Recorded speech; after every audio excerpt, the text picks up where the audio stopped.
Hello, viewers and listeners. My name is Rima Chatalia, and I am from edufit.testprep.com.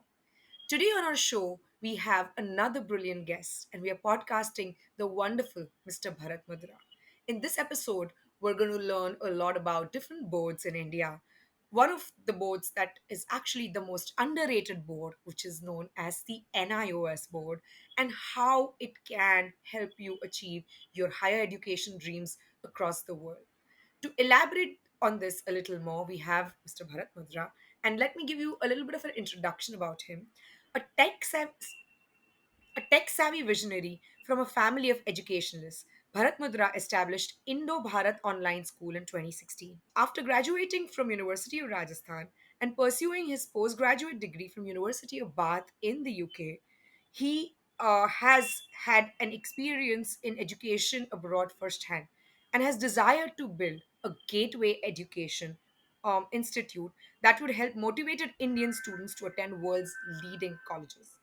Inspired by a desire to offer highly personalized educational experiences to high school students and his previous experience in working with NIOS curriculum, he set up a school's unique model from scratch. As an active industry professional, Bharat is well known to leading education related organizations across the nation. Every year, Bharat travels to colleges around the world and attends leading global conferences on edtech and college admissions. Bharat sir, welcome to the show. Super, super proud to have you over here, and it's our privilege to host you today. Why don't you go ahead and, you know, talk about yourself to our viewers and listeners, your motivation of starting your school, and, how it kind of goes and spills into the higher education and all the good stuff, if you can let our viewers and listeners know. Thank you so much, Rima, for the introduction. Grateful to be here. I would really like to thank you for your message on LinkedIn. You just sent me a message that you'd like to do a podcast with IBOS with me. So, grateful to be here and absolutely thrilled to have this podcast. We as a school, always have that mission that we'll be reaching out to a lot of students to help them. So a little bit of background as to why I'm so much passionate about the online school, about NIOS, about everything education related. So, like you've already mentioned that I did my education from the University of Rajasthan. That was the undergraduate. Then I went for the masters in the UK. And of course, experiencing education firsthand. We've been from an education family. My dad runs a chain of schools. I'm still a part of it. And back in 2012, of course, we are running the CBSE curriculum K-12, and we're helping out students here in Jaipur, Rajasthan, and outside the city as well. There are students who registered with us. They're doing their regular schooling with us. It's a regular school. We have the NIOS affiliation in that school, so we're an accredited institute. So back in 2012, I when we had taken this NIOS affiliation, we recognized and we saw a lot of students out there who would require alternative education, who would require something which would fit in whatever they've been doing. There are so many reasons wherein we see that the students are not able to fit themselves in the regular schools. So they would like an alternative education which would completely fit to what their requirement is. So the NIOS curriculum I found is actually the game changer for them because they have the examinations aligned according to the students' interest. They can pick the subject as per their choice. So a lot of parents had reached out to me in 2012 that we are facing this problem and what do we do? So I found out that this NIOS curriculum is actually a one-stop solution to all the problems which a student might have education related. So I started helping out students from my school. 2016 is when I was approached by like parents outside the city as well because there was recognition. There's always referral. We've never done any marketing. We've never done anything of that sort which says that we're doing the NIS curriculum at all. It's all about the parents who've been reaching out to their friends and telling them that this curriculum is actually a game changer for their son or for their daughter. So that's when the parents reached out to me and they said that we've heard a lot about you and we really want you to help our kid as well. So that's when I thought that there've been so many parents out there where we can reach our services, we can reach out to them and we can probably help them as well. So that's when I actually started this online school. So we have this online school for students who are, like unfortunately not able to fit themselves in regular schools, or they've been, they have some learning disabilities, or they are high achievers, but they're not able to go to regular schools because they've got so much on their plate already that, a regular 8 to 2 regime is not working out for them. They want to concentrate more on whatever they have the interest in, and that's when a morning schedule is perfectly suited for them. So that's when I discovered that why don't we give something to the student wherein they can balance out both the academics and the extracurricular without losing out on any one of them. Because I understand that being from a school background, I totally understand that they cannot leave out school. So the only thing that they have to leave out would be the extracurricular activities. So I created this online school. We've got full-time tutors registered with us who deliver the online classes to these students. These are live one-to-one online classes. The best part about these classes is that the student and the parents are going to be on board and they're going to be asked that what time matches your schedule. We're going to match the schedule according to that. If we've got athletes with us, so we had a squash player who had his squash schedule from 7 a.m. till 12 p.m. He had a proper diet, everything he had to follow. So 2 p.m. was the time when he could take the online classes, thus not before that. So imagine having a school working as per the student's requirement because we're completely student centric. So we took the classes from 2 p.m. onwards, and this went on till 6 p.m. So I understand there was some screen time involved, but this is completely as per the convenience of the student. And if it's a win-win situation for the student, trust me, they'll give their 200% to whatever they've been asking for because they've been delivered and they've been given to what they've been liking. 2019 is when I actually reached out to an independent counselor, because I like the way they work. They really help out students out there. And I just checked with him that, I run this curriculum for the students. So how do you think this curriculum can be for college admissions point of view? So the independent counselor, I remember he didn't speak much on the phone. So he told me that why don't you come and meet me? We're going to discuss about the curriculum. And if I find potential in this is definitely going to be the game changer. So I immediately left and met that counselor. I told them about how NIOS works. The counselor said that this is actually the need of the hour because we have a lot of students who need alternative education, but the problem is there's nobody else to deliver it, and that's when they have to continue with the regular school. So we worked out with one student of that counselor. I still remember, the student wanted to apply to to the US through the NIOS. We got the admission, and that's what provoked us to help more students out there and reach out to more independent counselors, so that this program can reach out to everyone. So here we are, 2025. We are working with more than 40, 50 students a year, and we are making sure that the students are benefited from this curriculum. And majority of our students are going to the States for the undergrad, and these are all from incredible families, school fee paying students. And the best part is that whatever they are been asking for, they've got that in terms of us delivering it to them. Perfect. That is some journey for you, and I am so I'm so happy to hear that you took something, like you found out something, you took that opportunity, you spun that into something, and you're talking about students. More than anything, you're taking it and you're spinning it in a way where it is accessible, and it can be catered and customized to specific set of people. It's more individual, people get to focus on their goals.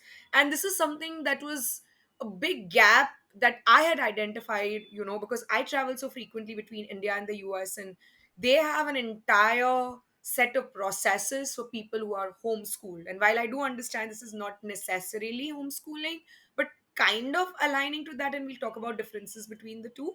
But you know uh, US colleges around the world don't see homeschooling as a challenge. In fact, if anything, they give it as much importance as any other high school. So I think NIOS and IBO is actually uh, building that gap. But before we jump into the details of it, let's start with the core basic of what NIOS.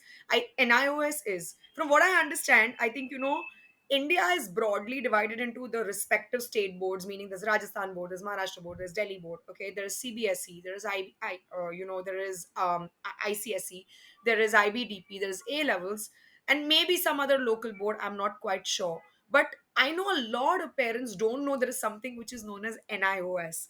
So, for the purpose of our viewers and listeners, could you let us know one, what is NIOS, what is its full form, and how is it different from any of these conventionally accepted boards? Great. Yeah.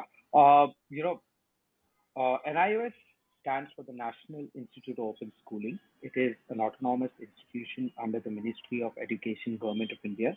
In fact, this is an independent board as big as the CBSE board. The only difference is that NIOS would not have a physical infrastructure wherein the students would be going to attend the classes. It's not a brick and mortar school like the CBSE has schools, but the NIOS would be completely, this is actually designed for a student wherein he can concentrate on both the things together, like I mentioned earlier, that they can do their extracurricular, along with that, they can do the academics. It's very flexible, it's inclusive, it caters to each one of them out there. Being established in 1989, I mean, this is actually a board which has created a legacy. This is as old as the CBSE, and in terms of it having flexibility, no other board can match the flexibility it has. It is actually the largest open schooling in the world. It offers both. It offers secondary, which is grade 10. It offers senior secondary, which is grade 12, and there are some vocational courses as well, giving the students an edge to do it, and probably whatever they're interested in, they can probably make a career out of it. It's actually handy for those students who want to do something after grade 12, but they're lacking clarity. So, NIS can give them that clarity as to what to do. They've got flexibility in terms of subjects. I mean, like a traditional school would always offer the student either commerce or science or humanities. But in NIS, you can mix and match the subjects, which is an incredible option because there are so many students who would, who would be wanting to do something which is off the hook. Like let's say after grade 12, they have science with commerce included, so they can still do a business course as well, or they can go for engineering, which is unlike a regular school because I understand the regular school is for the masses. So that is not possible. It's not possible to give them flexibility in terms of subjects because then, things are going to be very haphazard. So NIOS would give that option for the student to pick the subjects as per their liking. There is a minimum of 5 subjects which they have to take. They can add it on with 1 or 2 more subjects, which makes it 6 or 7. But the best part is they'll have to clear any 5 subjects. Of course, our students, even if we take 7 subjects, will be wanting to score very well in those 7 subjects. But from a college point of view, they will always take the best of 5 subjects for that student. In terms of exams, there is a flexibility in exam as well. The NIS exams can be given any time across the year. So this option is is incredibly useful. In fact, we've had a lot of students out there who would like to take the benefit of this and still apply to college in the same year, unlike a regular school wherein the exams could not be conducted in less than 6 months. I mean, there has to be a 6 to 8 month gap when the student would be rewriting the exam. So the NIS, the student can write the exams immediately after getting the results from the previous school as well. So, how incredible is this that the student can be given an option to still attend a regular college in the same year, even though the grade 12 results of the previous school didn't work out. So, that flexibility would be given by NIOS. They have both online and offline study options. So, what I mean to say by that is that the student can completely do the online classes with us, and there are centers aligned for the practicals where the student can actually go and perform hands-on activities in the lab. So, let's say they have science, they have physics, chemistry, and biology subjects. They can probably have those centers in which he registers. They can probably go and do the lab activities over there. The courses are in multiple Indian languages, so this is actually a game changer. That let's say a student is not flexible in English. Let's say, for example, there have been students who registered and they're not flexible in English language. They can probably get the study materials delivered to them in their own language. It can be Marathi, it can be Hindi, there's Urdu as well. So it all depends on because I mean, education, any student can register from anywhere, right? So there can be students who are not flexible in the current language. So NIOS has made that option available for multiple languages. There is a transfer of credit option available as well, which means that the student can carry forward the marks of the previous board in the current NIOS board. So that means that any 2 subjects can be transferred. I'm going to talk about it later. Just want to make sure that these options are available. And this is actually not a board; it is actually a bridge. We're just trying to bridge the gap. You very rightly said that it's actually bridging the gap between a student who is undecided as to what to do in grade 12. So we're just bridging that gap for the student, and we're making sure that we're giving them a recognized course wherein they can make use of it and secure admission, still it's secure admission in colleges. This is brilliant. And you know what I like the best part about it? If you look at a traditional board, which is an ICSE or a CBSE, as you rightly said, you can only take either science or commerce. You have to pick your stream. Vis-a-vis, when you look at an IB, it does allow you to make that cross connection, in the sense you can take humanities and you can take commerce also, and you can take sciences also. And then there comes NIOS, which is actually the best of both the worlds. You get to have the rigor of the curriculum from IB, you get to have the flexibility of the IB, but the recognition still comes from a central board which is established in 1989, as you rightly said, like the ICSE, like the CBSE. And it is brilliant, like that how you can pick the best of both the worlds and experience it. My next question to you, Bharat sir, is how soon can a student transition into NIOS? Meaning, I understand there's grade 10, I understand there's grade 12. And from what you're saying, you also have centers where you can go and take the exam. But let's say I have a grade 6 student, for whatever reason, doesn't want to go in the conventional study route. So, at what level does the student need to be before he or she can transition into NIOS completely?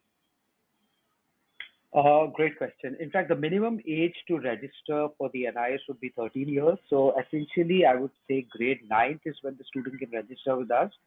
So the best part about, when we started on this online school was that we want to make sure that the student should attend a regular school at least till 12 years or 13 years of age. The reason being is there's a lot of things which are there in a regular school, which of course our online school will not be able to deliver. So a student should be socially and mentally very stable.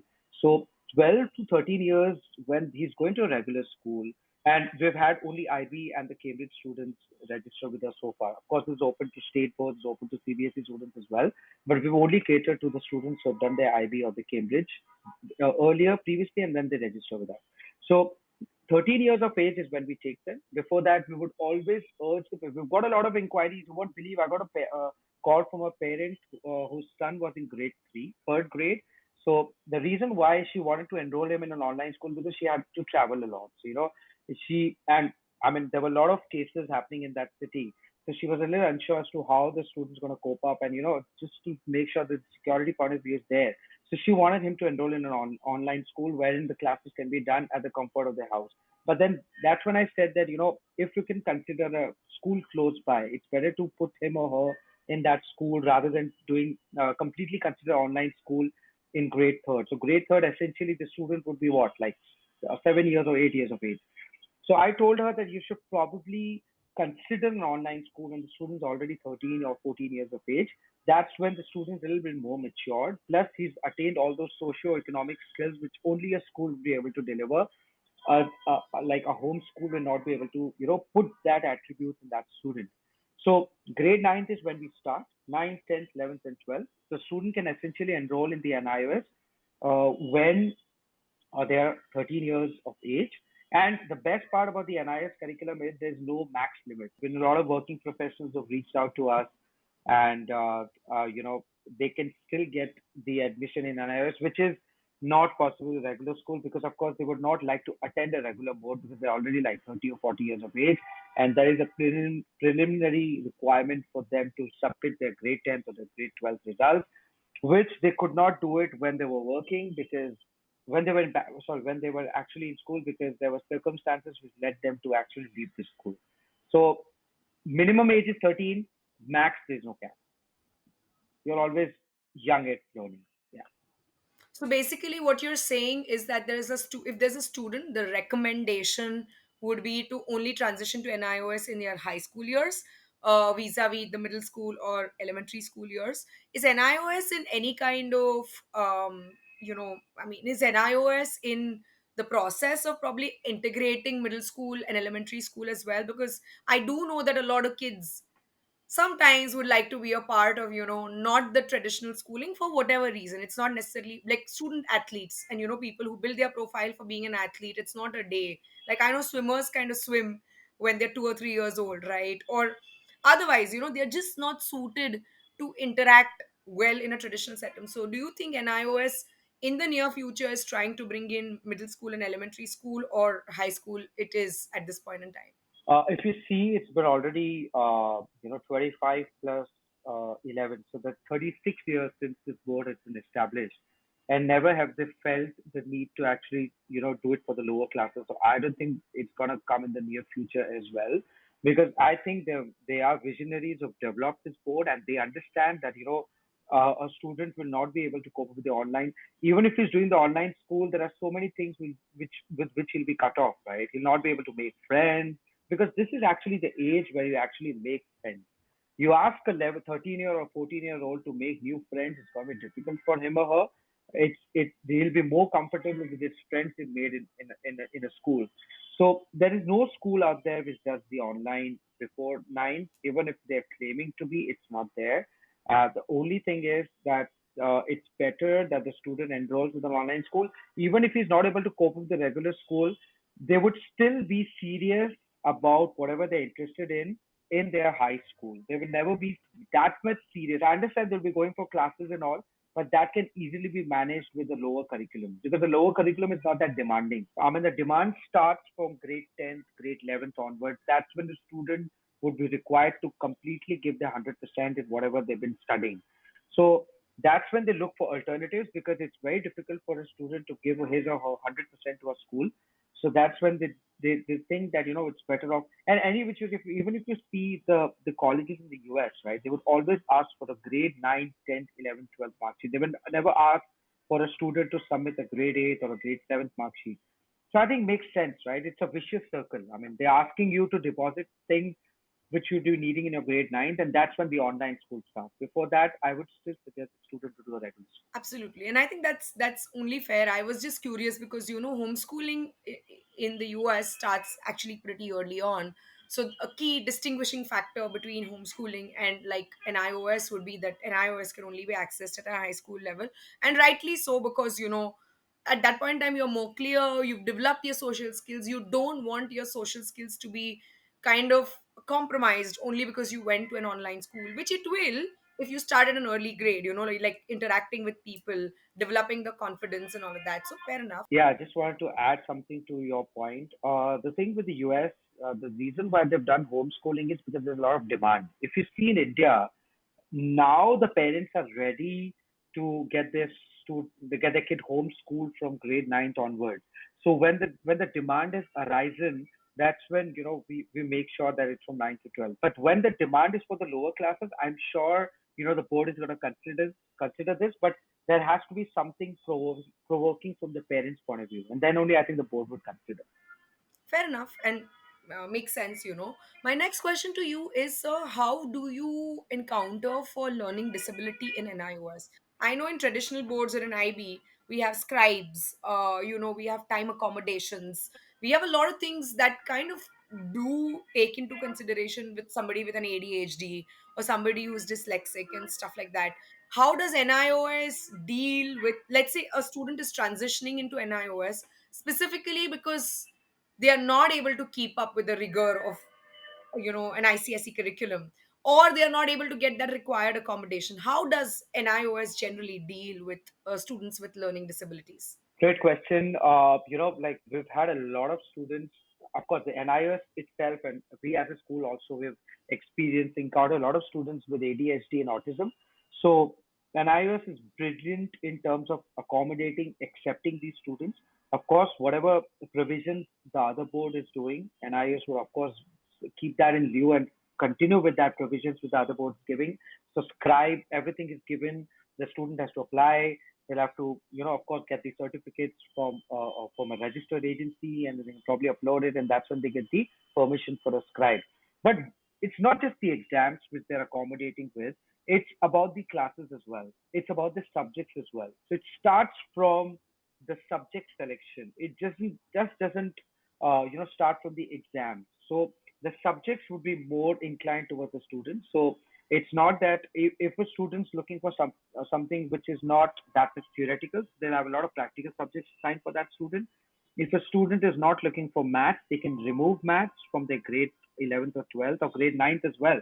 I mean, I won't find, I don't, I've been in this industry from a long time. I've not seen a school not giving maths in grade 9, 10 because that's a compulsory subject. I mean, of course, maths would, I would always vouch for that. I would always vouch for the student to take maths. But there can be circumstances where a student is not able to cope up with maths. So NIS is the only curriculum which can offer this provision of that student to leave maths out of the main five subjects, and they can go on with very easy practical subjects like there's painting, there's music, there is psychology, there is yoga. So there's so many subjects which are practical, and a student can take all those five subjects, leaving out the main core subjects as well. Because uh, let's say a student might be interested in practicing yoga after grade 12. He wants to become a yoga practitioner. So in that case, we would not want him to take commerce science because that's not going to be handy. What's going to be handy is that these subjects which the NIS gives, like yoga, physical education, then there's music, then there is there is dance. So these are the subjects which NIS gives. So the student will be better off taking these subjects rather than the subjects which the school is offering. So what I mean to say is it starts from scratch. It's not just the exam guidance or the exam assistance or the exam, easiness the NIOS would give. It's about these subjects as well, which NIOS does. So I believe that if a student has any learning disability, this curriculum is incredibly well fitted for that student, because the reason being is there might be students with ADHD or not, who are not comfortable sitting with 30 odd students in a class because the attention span must be very less. They might not be sitting at one place for more than 20 minutes. We've actually experienced this. So live one-to-one online classes for them would work out better because it is more inclined towards the student. They need a lot of attention, which a tutor can always give. Unlike a regular school in which the tutor has to cater to 30 odd students, it's practically impossible to make sure that the student who is having this learning disability is always called for, is always asked that, are you feeling comfortable in this class? Or is there anything which I can assist you with? It's difficult. But with personalized one-to-one attention, these things can be possible. Perfect. And one question now, which is transitioning into the second part of it, which I think will be very interesting for our viewers and listeners, is how is NIOS rated when you're looking at overseas education universities? Let's say there's an Ivy, let's say schools in North America, right? There's Ivy Leagues, and then there's top 50, and there's top 100.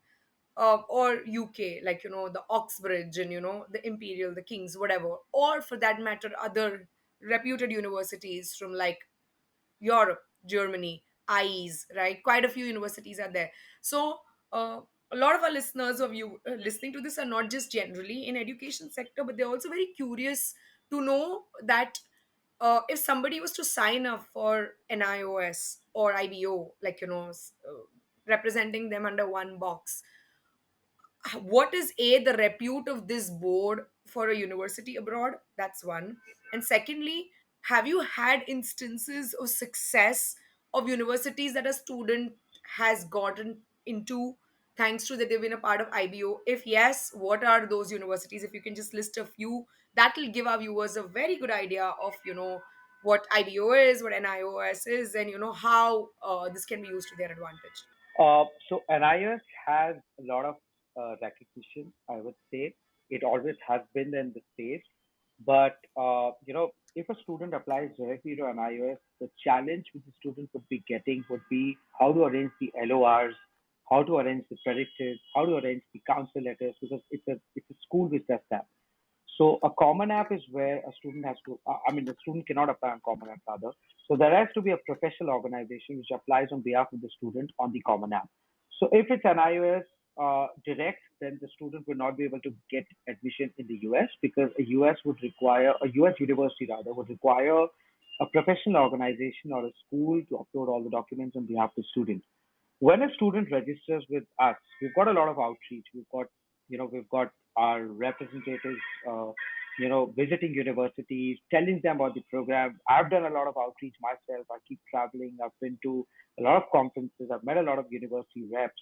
And that's when we pitch the NIOS curriculum. We tell them that we are actually delivering this curriculum from our tutors to the students. So it's not that the student registers with us and he's he's left off the hook for the entire year. And then suddenly after 1 year, we ask the student to write the exams. No, we would prep the student for the entire year. There'll be live one-to-one online classes for these students.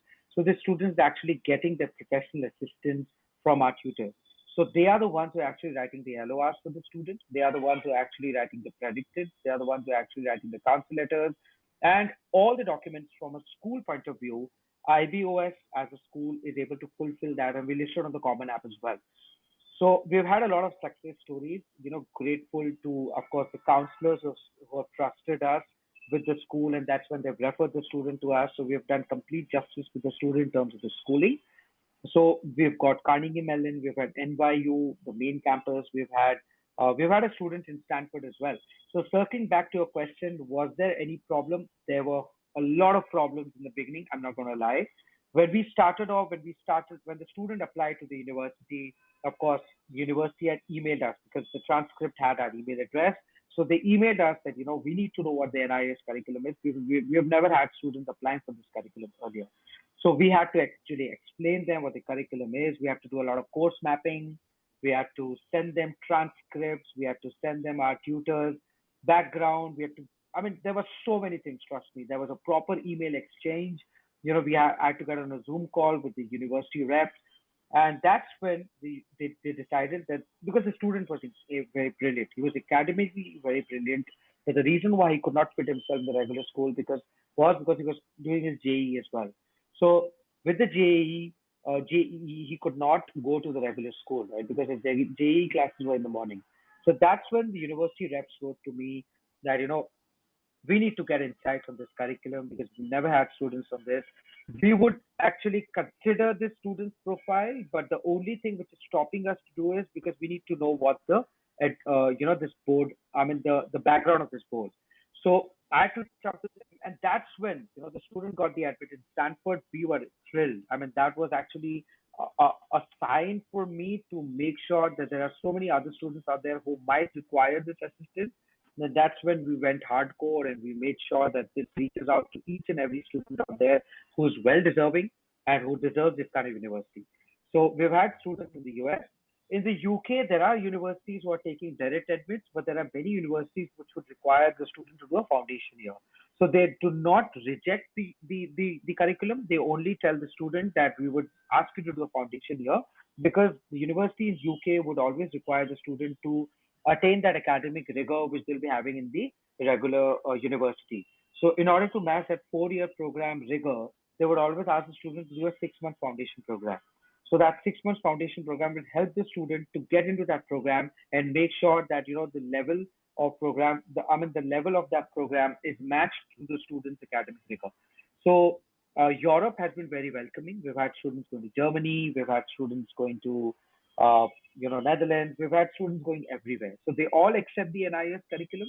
It's just that it has to be a professional organization which is backing a student in terms of all the documentation. And I think if that's done, we are pretty sure that more and more universities are on board. In fact, I'm a member of AIIC. I'm a member of all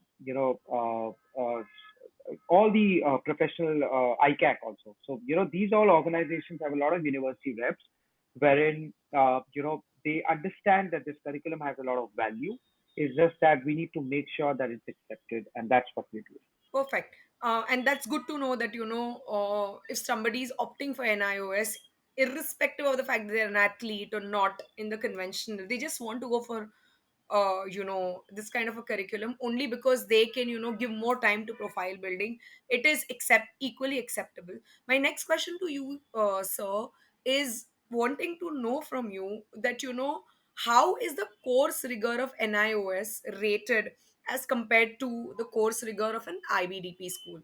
The reason I use IBDP as a sample set is because usually when they say that IBHL is equivalent to, taking an AP exam, and, like anything that you've taken at an HL, you don't need to take the AP. You get college credits for IB as well as AP. So how, but that does not apply to ICSE, that does not apply to CBSE. So if you can compare the course rigor of NIOS courses with respect to the IB, because that's the one that a lot of people aspire, or for that matter, even AP, Yeah. that would be an eye opener for our viewers and listeners.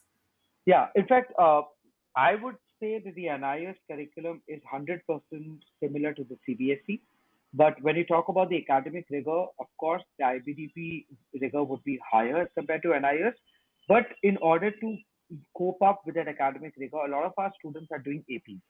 So they're taking APs in whatever subject they're interested in, and whatever the university they're applying to. Let's say if it's STEM, so they're gonna do the APs in the subjects which requires them to have that academic rigor matched with the college.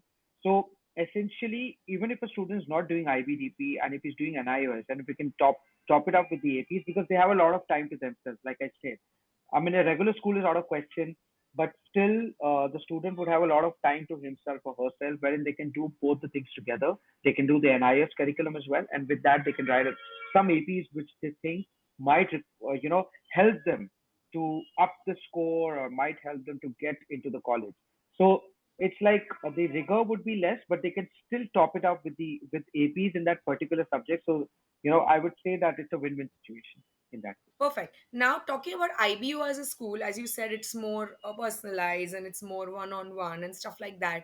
How is an IBO different from, I mean, in hindsight, what I'm thinking, and correct me if I'm wrong, that, it's like a personalized school with more individualized tutors. It's like a tutoring institute, more personalized. How do you distinguish yourself in terms of like, a personalized tutoring institute, and then there is also a school? So how is it that different? And let's say if your cohort has say 200 students or 500 students, which can eventually be the case, I hope you want it to be that way, how do you still Absolutely. maintain that one-on-one thing? And because as you said, we are going to fit into your schedule, which is the part I love, right? Like you can't study from 9 to 2.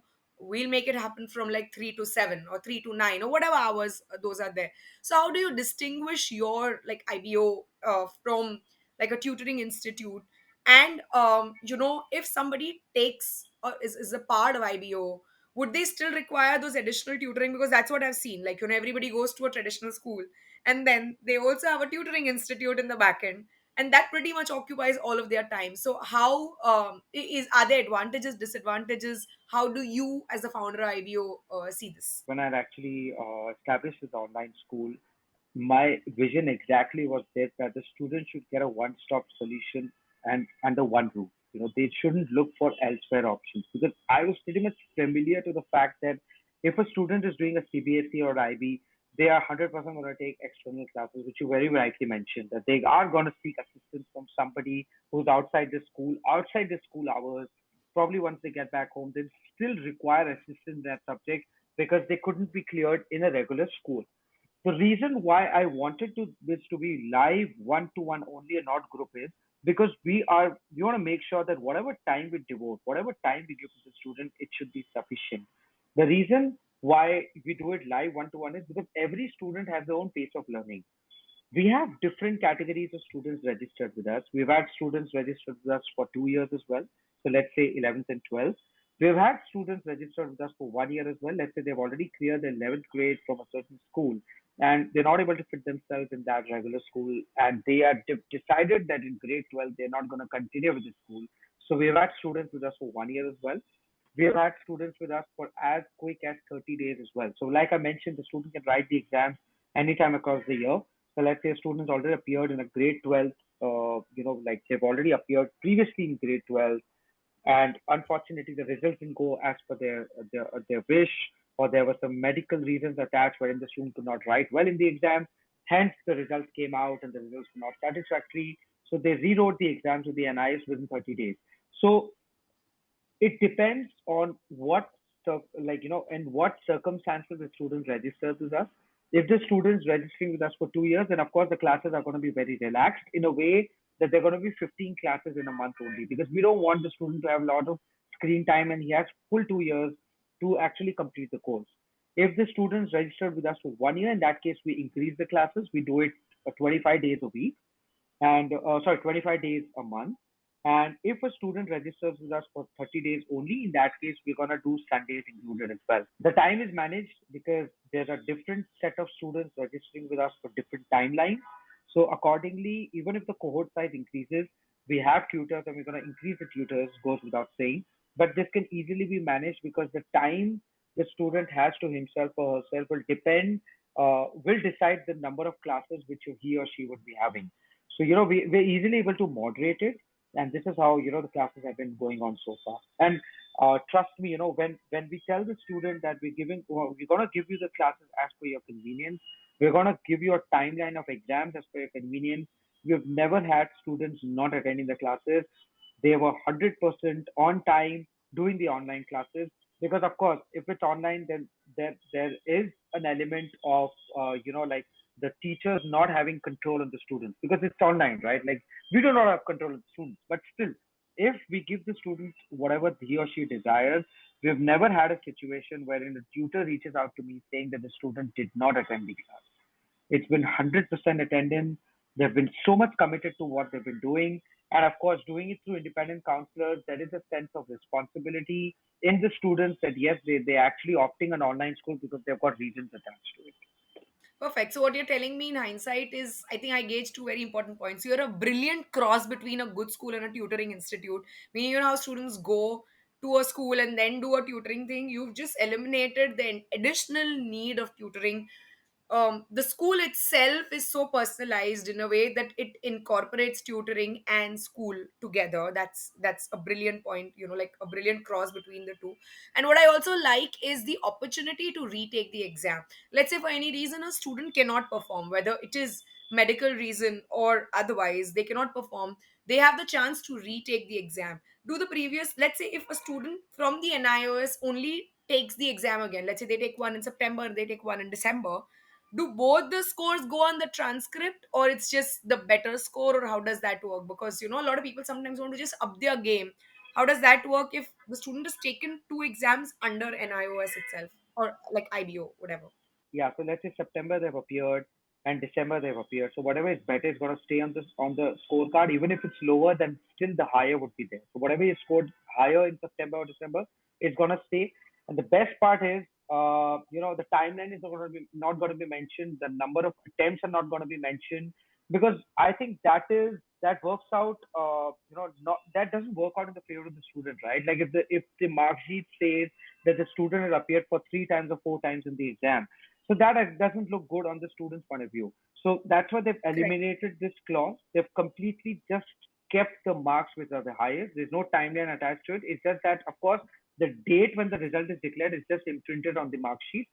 That's it. Otherwise, if he's writing 5 exams at 5 different times, it's going to be one conglomerated mark sheet of all those 5 subjects, and it's not going to be mentioned that the student took these subjects on these particular dates. I agree. It is really the best part. If for any reason, if your score has fallen down, you've not been as focused, or usually with student athletes, student learning disability students, they are not able to perform as well as they would have liked in the first or the second try. So you know this gives them a chance to kind of get their scores above and you know get to a certain point, and you know it is good to go.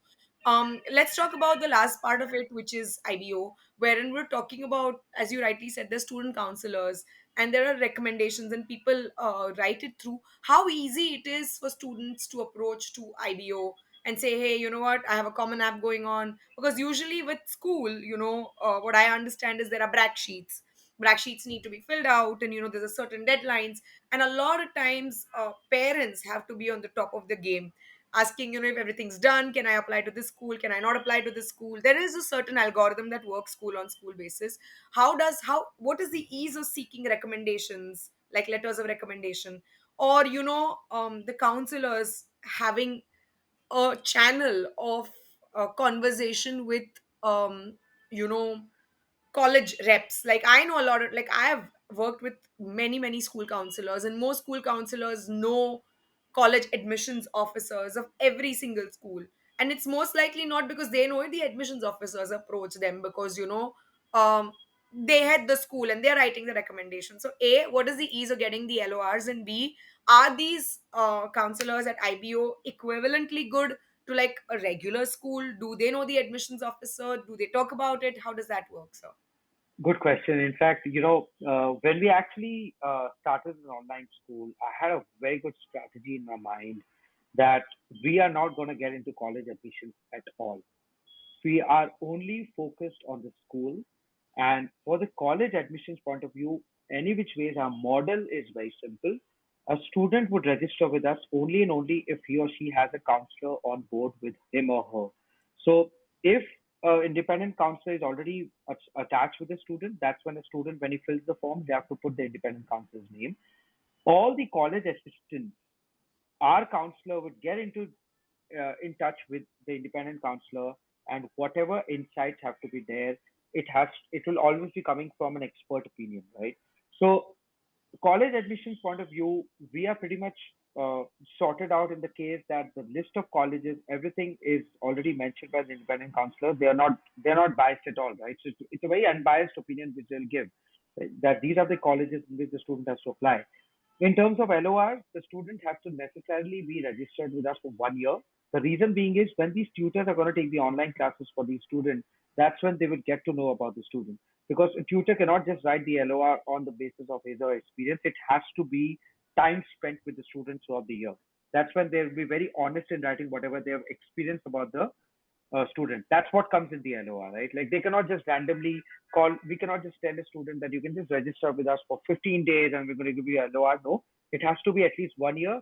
That's when the online classes are going to happen, and that's when our tutors can write the LORs for that student. So the best part is when the LORs are written, that's again run by the independent counselor. So the expert opinion of that counselor is always taken into consideration, and that's what makes our cohort, that's what makes our universities admits even more better, because whatever the student is, whatever our tutors are writing on behalf of the student, this actually comes from a very unbiased and very it's all channeled to a very nice source. So it's not that difficult to get all these things. It's just that it's very strategized, and the way we are taking the admissions is very simple. That if the student has an independent counselor or any counselor, any school counselor also on board, that would be more benefited for us, because in that case we can always take opinions from that person. And it's a collaborative effort, right? It's not just your counselor, it's also the independent counselor, the school counselor, whatever. In an event a student just approaches you without a counselor, how would that work? Is that even possible? Like, let's say a student says, I want to come to IBO for the next 3 years or 4 years, but I don't have a counselor. I just heard about IBO from, like, let's say this podcast, or wherever, but I don't have, and I'm very sure this is what I want. Then how would it work for this particular student who has zero external counselors or school counselors, for your school specifically? And of course, he's very clear that he wants to go abroad. Great. So yeah, we've had a lot of students. In fact, there's a website. We have a very simple website. This website was also simplified and made it very minimalistic so that a student can go and apply. This is an online application form, and the student has to fill all the details. And even if the student, because we work on referrals, like I said, it's completely word of mouth. You will never see an IBOS ad or anywhere. We're not going to say that we are doing this and that. It's never going to happen, right? So it's it's like this, whenever a student would like be applying to us directly, we would always ask the student whether you have an independent counselor or counselor on board. If in case he or she doesn't have, we will of course not ask the student to get a counselor on board. We could tell them that if in case you're looking for university admissions abroad, you'd be better off getting assistance from somebody who's been in this space from a long time. But still, if the parents, say that, we want to do it on our own, or we want to do it through IBOS help, in that case, of course, we have counselors in our team as well. We have school counselors, because, of course, if we're running a school, there has to be a school counselor with all these. So we have a school counselor on board. So that school counselor is definitely going to help the student in that case for the university admissions and all. But uh, so far, 90 to 95% of our students have got an independent counselor with them. They already have a counselor. Perfect. So either ways, if somebody reaches out to you without a counselor, it's still okay, and you'll still be able to Absolutely, service them. absolutely. Perfect. And one last question. How does this work in terms of the fees? I mean, I just want to give a comparative analysis. Like, IB schools are really, like, some of them are ranging from like 3 to 4 lakhs all the way up to like 40 lakhs for 2 years, right? Even ICSE is not the cheapest board, same with CBSE. So, how easy it is for a student who's taking online classes where there's no physical capex like involved, in terms of money, because that would also be may be an important criteria for somebody who's not necessarily from like a bigger city or whatever. Like, so I just wanted to understand, how does the fee part of it work for all of our students? Again, going back to, because so it all starts from, what student base you want to attract, how you want to work with families, how you're going to help them. So we are pretty much open. I mean, of course, I we would like to reach out to each and every student out there, telling them that we are a one-stop solution for you, and actually makes sense because like we've been in this space, so we understand how the education system works. So the fee structure which you have kept is premium. I'll be honest, because the reason being is we are giving them 100%. We tell them that in terms of academics, it's all sorted out. It's just the other things which you have to take care of, like say sports. If they're interested in, they can continue with that. So we do for grade 9, 10th, 11th, and 12th, we do two grades together because every college would require at least two grades from a same school. So for grades 9th and 10th, we have kept the fees to 6 lakhs. That's the total fee. So this, of course, includes the online classes. This includes the examination assistance in terms of, giving them the question papers before, like, the previous year question papers in the classes, making sure that the revision is done, make sure the notes is there. These are live one-to-one classes, like I already mentioned. And this includes the university assistance as well. In terms of all the documentation would be from IBOS, and we're going to do the common app for that student as well. So this is for grade 9th and 10th. And of course, for grades 11th and 10th, we're charging 6,50,000. This, of course, would include everything. So we give a lot of scholarships. Let's say, if an independent counselor or any counselor, suggests us a student, and if that counselor tells us that if there's any possibility, can you conduct a test wherein the student can be judged according to the academic criteria. So let's say if that academically the student is very good, or let's say they've already done it, so we give them a 20 to 30% or even 50% scholarship in the fee. So it all completely depends on that test which the students will be doing once they register with us. So, fees has never been, the first agenda for us. But the first agenda for us would always be to help the students out there. Whatever academically, whatever situation they are in, we'll make sure that we can provide them a solution wherein they can, whatever they've been aiming for, or whatever they've been, always dreaming to do with the regular school, but which could not be possible with the regular school. IBOS in that case can help that student out there.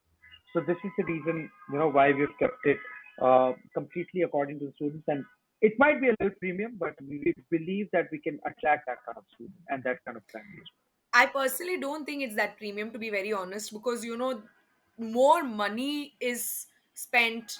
I mean, there's school fees, then there's fees that people will pay to tutoring institutes, so on and so forth, well. right? Right, So right. I think the cost that you're offering is actually less than what a parent would net spend out of pocket for 4 years, whether it is tutoring or school or whatever.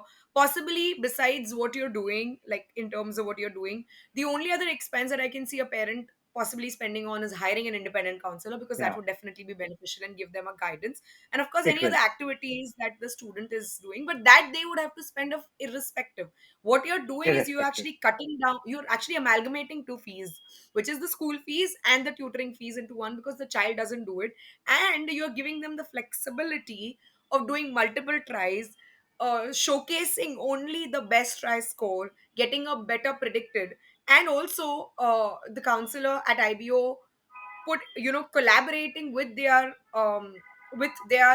independent counselors as well, and strategizing to give an LOR that would work better to get True, their true. desired admit. So I think in the longer, in the bigger scheme of things, it is a win-win. And for anybody who's, and as you said, there's scholarship. So if you come across Yeah, somebody who's not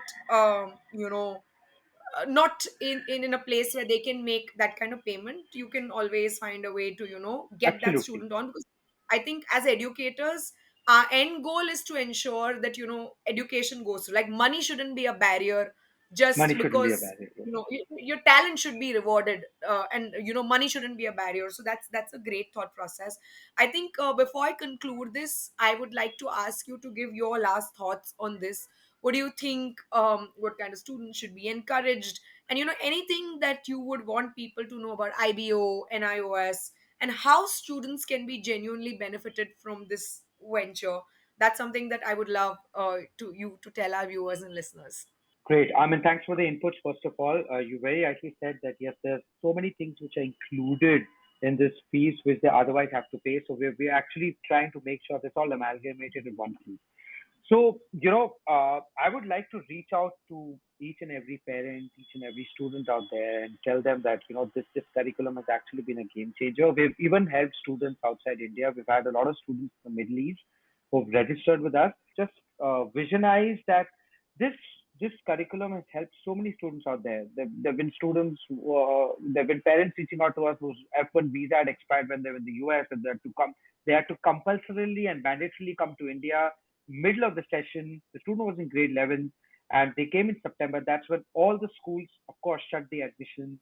And that's when, we were of help because, of course, they first of all spoke to an independent counselor. And that's when the counselor suggested as a student that, yes, I mean, this is actually a genuine problem. And student doesn't want to miss out on those 6 months because essentially what meant was after 6 months, let's say April 20, so when the student, next year, April, he had to repeat the grade. So we made sure that the repetition is not there. Of course, we will always want to save that year for that student.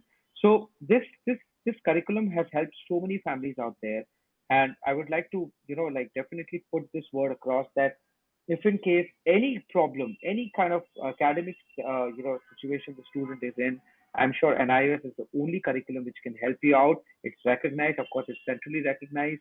We've had a lot of universities in India also. I mean, see, it's an Indian board, so all the universities in India accept it. They even accept the curriculum, the transcript, even if the student has appeared in a certain board before, because they understand that there always should be given the student should always given a plan B. So we are happy to do that plan B action for that student, which eventually is substituted in the plan A. And I've seen a lot of students saying that fine, I'll just register in this and let's see how it goes. And after 1 year down the line, they're like, this is actually the mainstream and this is actually what I wanted.